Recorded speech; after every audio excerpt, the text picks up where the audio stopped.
Hello students, how are you?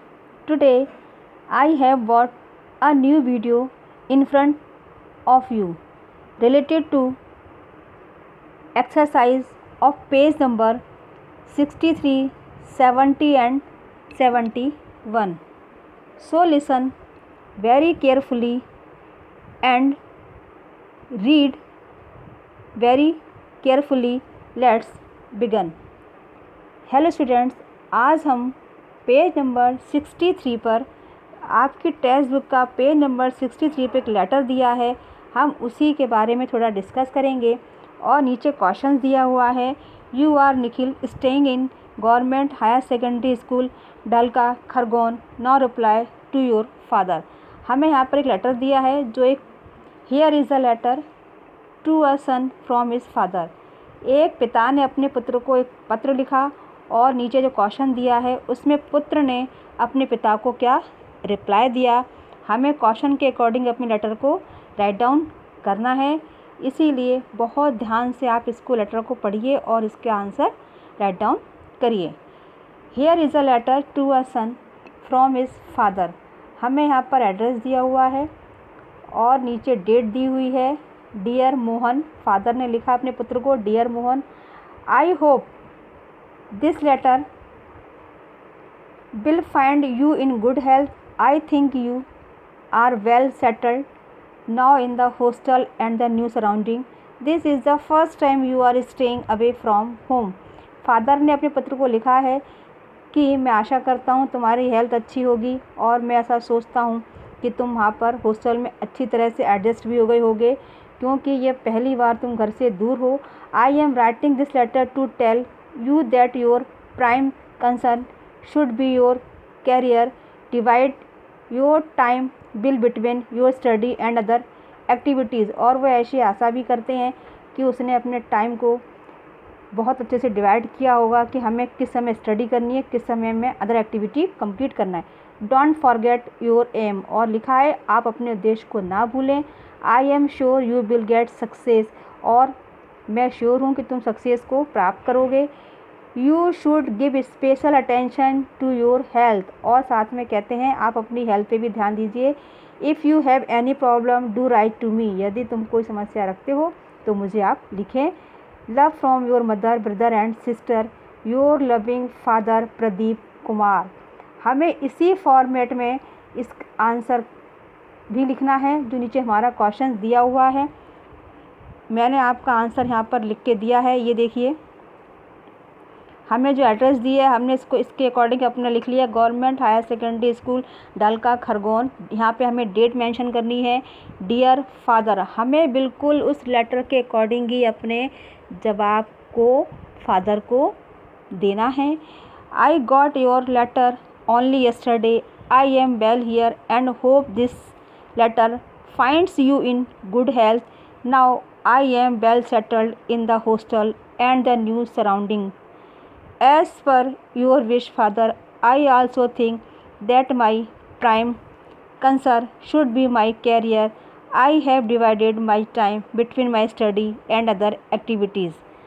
I am confident that I will get success. Please don't worry for my health. I will keep special attention to it. I have no problem right now. My regards to mother brother and sister, your loving son Nikhil.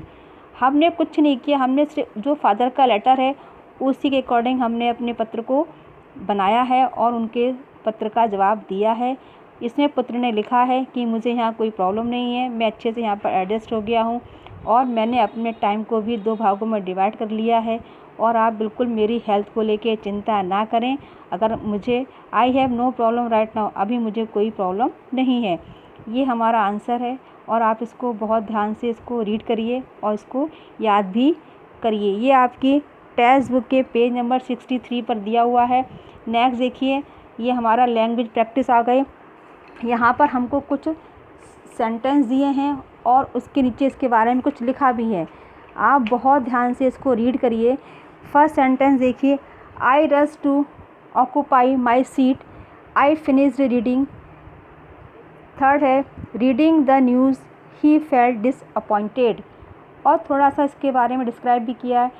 In sentence first, rushed is a finite verb while to occupy is not a finite verb. It has been used as a object of rust, hence it works as a noun. Such uses of verb are known as infinitives. All the same, reading in sentence second is a gerund, while reading and disappointed in sentence third are participle. All these forms, infinitives, gerunds and participle, are known as non-finite form of the verbs. हो सकता है आपको ये भी पढ़ के समझ में अच्छे से ना आए, मैं थोड़ा सा आपको डिस्क्राइब कर दूं कि इनफाइनेटिव वर्ब होती क्या है, जीरंड्स क्या होते हैं और पार्टिसिपल क्या होते हैं। ये देखिए, fill in the blanks complete करने से पहले थोड़ा सा आपको बता दूं, इनफाइनेटिव वर्ब की मूल फॉर्म होती है, हम इसको थोड़ा इजी लैंग्वेज में कहें तो यदि क्रिया की फर्स्ट फॉर्म के पहले हम टू लग जाए या टू लगा दें तो इनफाइनेटिव कहलाती है, और यदि फर्स्ट फॉर्म के साथ आईएनजी लग जाए, क्रिया की फर्स्ट फॉर्म के साथ आईएनजी लग जाए तो वो जीरंड कहलाता है। ये आपको दिया हुआ है, आप बहुत ध्यान से इसको रीड करिए और अच्छे से इसको पढ़ लीजिए। ये देखिए, ये जीरंड है ना, gerund is a verb that ends with ING such as dancing, flying etcetera, that function as a noun. ये नाउन का काम करते हैं। An infinitive is a verb that is prescribed by the word to such as to run, to fly, to play etcetera. A participle also end in ing like a gerund, but it does not function as a noun. हमें यहाँ पर तीनों चीज़ें जो हमारे 3 sentence दिए थे उसी से रिलेटेड हमने तीनों की आपको डेफिनेशन डिफाइन कर दी। आप इसको ध्यान से देखिए। अब हम इसको कंप्लीट कर सकते हैं। यदि क्रिया के पहले मेन वर्ब के पहले टू लग जाए तो इनफाइनेटिव्स होता है, और वर्ब के लास्ट में ing लग जाए तो जीरंड कहलाता है। मैंने आपके फिल इन द ब्लैंक्स में करेक्ट वर्ड्स पे टिक मार्क किया हुआ है, आप बहुत ध्यान से इसको करिए और देखिए।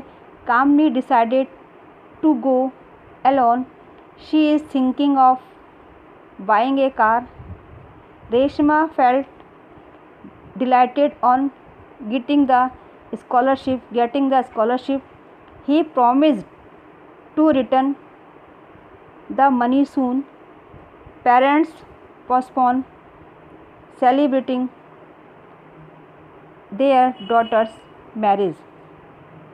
Note that some verbs are followed only by gerunds and some by only infinitives. यहाँ पे हमको थोड़े से ये दिए हुए हैं, ये भी gerunds की डेफिनेशन है, आप इसको भी ध्यान से रीड कर सकते हैं। A gerund is a verbal that ends in ing and function as a noun. हम जीरंड का उपयोग use as a subject, direct object, subject complement and object of preposition because it function as a noun. ये noun का ही काम करते हैं। और ये देखिए, हमारे ग्रुप ए और बी, ग्रुप ए में जीरंड्स दिए हैं और ग्रुप बी में जो हमको इनफाइनेटिव्स दिए हैं, ये ऑब्जेक्ट का भी काम करते हैं, या ये वर्ब ऑब्जेक्ट भी हो सकते हैं। और नीचे फिल इन द ब्लैंक्स दिए हैं, मैंने आपको टिक मार्क कर दिया है जो हमारे राइट वर्ड्स इनके अंदर आने हैं। Shikha refused to leave the doll, you should avoid making mistake, I don't fail to keep promise, would you mind waiting for me, he has decided to give up smoking. ये थोड़े से आपको कठिन भी लग सकते हैं, इसलिए बहुत ध्यान से इनको आप पढ़िए और इनकी जो डेफिनेशन दी है ना, इनको थोड़ा बहुत ध्यान से रीड करिए। तो आपको फिल इन द ब्लैंक्स जब आप कंप्लीट करेंगे तो आपको अपने आप समझ में आ जाएगा और अंतर भी महसूस होगा। Thank you watching for this video. I will meet again in next video.